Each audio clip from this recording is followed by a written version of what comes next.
이재명 대표가 크리스마스 선물이라고 말한 부분, 사실 국민들은 애초에 이런 선물은 기대하지도 않았던 리스트, 위시리스트에도 없었던 그런 선물 아니었을까요?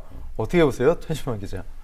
제가 다른 생각하느라고 잘 못했어요. 예. 크리스마스 선물인데 우리가 선물은 정말 평소에 굉장히 갖고 싶었던 거 봤잖아요. 예.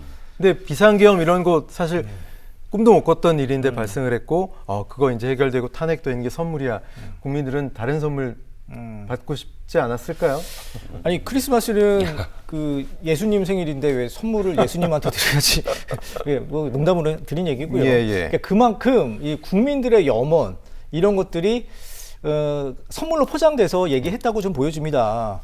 그러니까 정말 예상치도 못했던 그런 계엄령 때문에 많은 국민들이 되게 불안해하고 그리고 일상이 완전히 망가지지 않았습니까? 그런 차원에서 일상 회복력 차원에서 이런 것들이 빨리 시급하게 이루어져야 되는데 저는 그래요. 그러니까 국민의힘 여당이 생각하는 게 이런 거 있지 않습니까? 어제 탄핵을 부결하는 거, 그러니까 참석을 안 했던 이유가 전국이 어떻게 될지 모른다, 불안정할지도 모르기 때문에 자기네들은 참석을 하지 않았다라고 하는데 많은 국민들이 여기에 대해서 찬성을 할까요? 오히려 지금 문제가 있는 대통령, 계엄령을 아무런 이유 없이 내세웠던 그 대통령에 대해서 직무정지를 하는 게 오히려 더 마음적으로 더 안정되지 않을까 싶다는 생각도 솔직히 듭니다. 그러니까 제2계엄령은 없다라는 것도 어제 대국민 남하를 통해서 대통령이 얘기를 하지 않습니까? 그런데 앞서서 예전에 8월로 제가 기억을 합니다. 김민석 전 최고위원이라든지 민주당 쪽에서 이런 그 계엄령 가능성을 얘기를 했을 때 그 김동연 전 장관이 그런 거 절대 없다라고 얘기하면서도 이루어졌지 않습니까?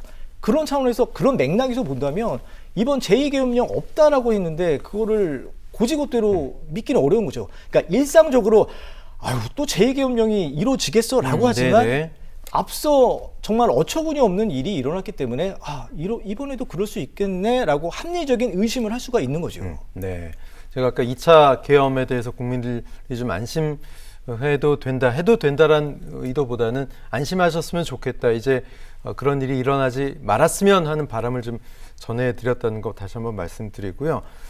자, 앞으로 다시 탄핵소추안이 투표대에 올라간다면 과연 국민의힘 의원들이 계속해서 불참할 것인가.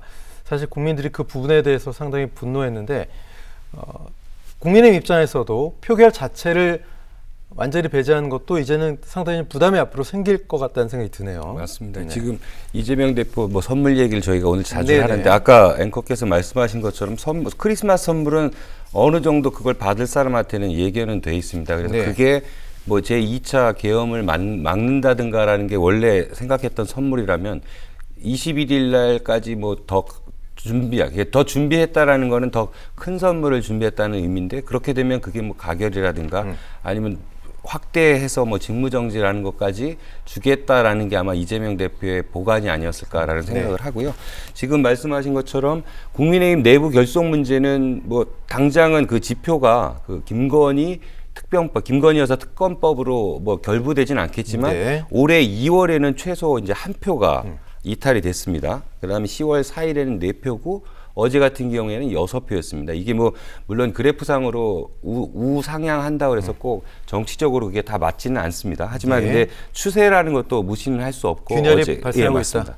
그리고 의총 분위기라든가 아니면 어제 의총장에서 이탈한 의원이라든가 아니면 중간중간 안철수 의원을 비롯한 그런 김혜지 의원이라든가 이런 분들이 나왔다는 부분은 굉장히 또 고무적이라는 생각이 들고 또 김상호 의원 같은 경우는 밖에서 또 발표를 하면서 자기네 속내를 굉장히 솔직하게 드러내가지고 좀 더 깜짝 놀랐는데 자기 표심까지 드러냈지 않습니까? 그래서 그게 또 근데 상대적으로 2030 세대들에게는 젊은 의원의 그런 자기의 그런 솔직한 플러스 그다음에 어쩔 수 없음을 고백한 것과 결부가 되면서 더 소구력이 더 커졌다고 생각을 합니다. 그리고 아까 추세를 말씀드렸는데 지금 그 통계상으로만 말씀을 드리면은 계엄을 부결시킬 때 그때 당시에 국민의힘 의원들은 18명이 왔습니다. 그리고 그 소장파 의원들 일단 5명이 초반에 이제 이런 직무정지라든가 탄핵에 대해서도 찬성을 했고, 그러니까 수치상으로만 보면은 어떻게 보면 8표가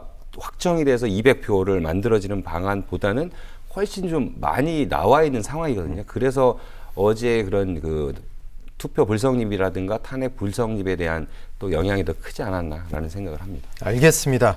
자, 뉴스특보 1부 여기서 마치고요. 잠시 후에 새로운 상황 전해드리겠습니다.